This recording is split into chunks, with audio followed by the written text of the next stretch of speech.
የሚገባኝ መስዋዕትነት ከፍያለሁ ያምናለሁ የትግራይን ህዝብ አሳልፍ የሰጥቼ አላቅም ለወደፊት ማሳልፍ ያልሰጥም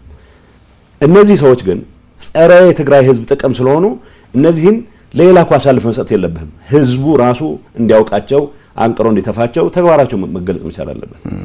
ሌቦች ናችሁ መባል መቻል አለባቸው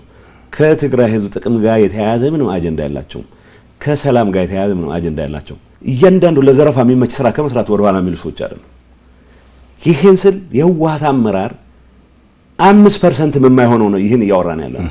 ሰራዊት አመራር ጥቂት ሰዎች ናቸው ሰው ዝውውር ውስጥ የሚሳተፉ አመራሮች አሉ ጥቂት ሰዎች ናቸው አብዛኛው ኢቭን ከኔ ጋር ተጻራሪ አቋም ያላቸው ጀነራሎች ሳይቀር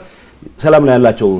አቋም እርግጠኛ ሆኜ አውቃለሁ ካሁን በፊት ዝም ብለን ስንዘምርለት በነበረው አካሄድ የትግራይ ወጣት ለሌላ መስዋዕትነት ለመዳረግ መሞከር ግን አልቀበለውም ይሄ እንዳይሆን እስከ መጨረሻው አሰራለሁ ይሄም እንዳይሆን መስራት ዋናው መነሻው ዋናው መንገዱ ሆነ ያለበት ይሄ ከራሱ ጥቅም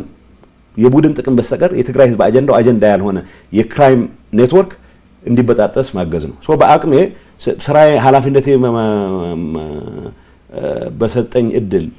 የማገኛቸውን ይሄንን ጠባብ ቲም ብቻ የሚመለከቱ ነገሮች ባዳዋው ያላቸዋለሁ